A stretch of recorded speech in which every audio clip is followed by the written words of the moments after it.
मित्रों नमस्कार, आपका स्वागत है।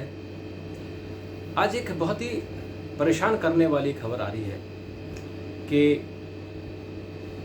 3 जुलाई को दुनिया का सबसे गर्म दिन था।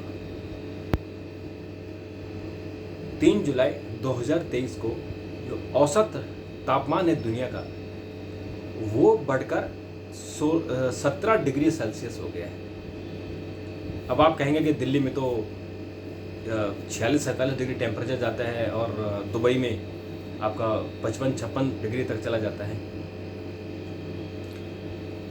लेकिन मित्रों ये औसत डिग्री है, यानी अगर यहाँ 50-60 डिग्री टेम्परेचर भी जाता है तो दुनिया के बहुत सारे इलाके ऐसे हैं जहाँ टेम्परेचर माइनस में भी होता है।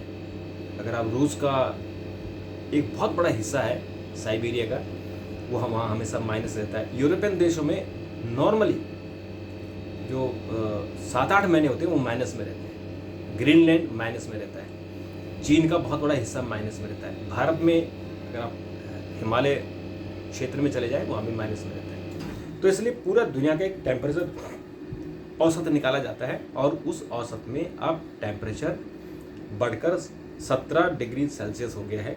इससे पहले 16.9 डिग्री सेल्सियस था। ये क्यों हुआ? इसके 2 रीज़न हैं।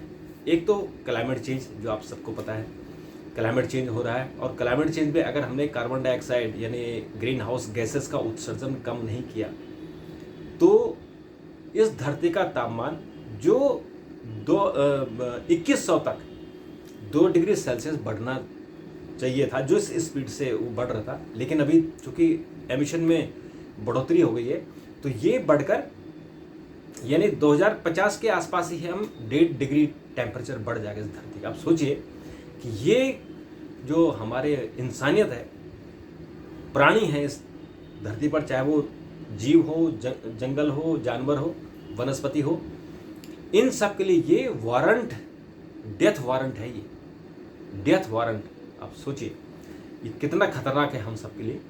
कि अभी आपने देखा कि जब मानसून शुरू हुआ था तो उत्तर प्रदेश में अचानक, पूर्वी उत्तर प्रदेश का जो गोरखपुर का, बलिया का, देवरिया का इलाका है, वहाँ 150 लोग गर्मी से मर गए।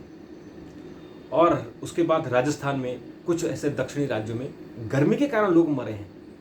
चीन में हाहाकार मचा हुआ गर्मी से, इतनी भयानक वहाँ गर्मी पड़ रही है। और यूरोप में इस बार बड़ी गजब की गर्मी पड़ रही है। यूरोप में नॉर्मली जो एवरेज टेम्परेचर है, जो माइनस को अगर छोड़ दिया हम, तो 2-3 महीने का जो गर्मियों का टेम्परेचर है जो आजकल का, वो 15 से 20 डिग्री सेल्सियस रहता था।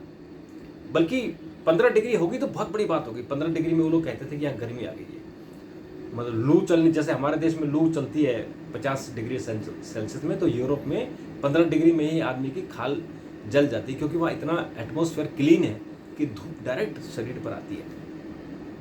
तो इस बार वहाँ 20 डिग्री से ज़्यादा टेम्परेचर चला गया है। तो वहाँ ये आफत है। तो ये आफत है क्लाइमेट चेंज के कारण, क्योंकि हम औद्योगिक उत्पादन कर रहे हैं, बहुत तेज़ी से कर रहे हैं। हम लोग सुविधा भोगी हो गए हैं। हर घर में एसी है, हर कार में एसी है। तो अगर आप ठंडी हवा अंदर लेंगे तो बाहर वो उत्सर्जन गर्म हवा ही फेंकेगा। तो इसके कारण धरती का तापमान बढ़ रहा है और ये बहुत ही चिंता की बात है।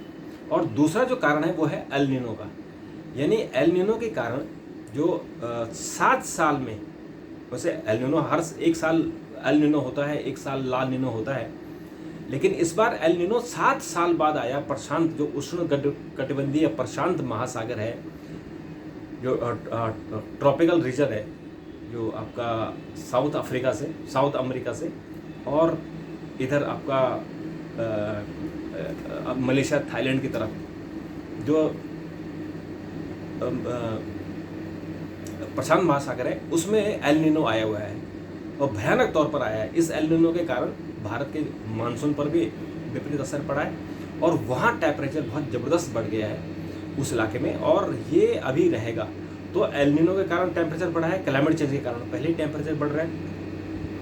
तो इसके कारण इस धरती के लिए ये डेथ वारंट जारी हो गया है, लेकिन कोई संभलने को राजी नहीं है, क्योंकि हर देश को प्रोग्रेस करनी है, विकसित बनना है।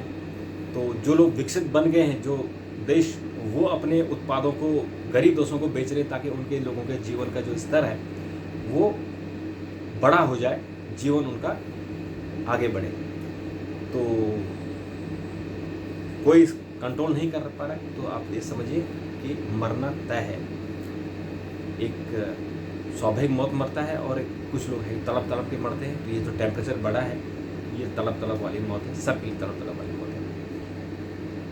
तो तब तक के लिए नमस्कार, थैंक यू, धन्यवाद।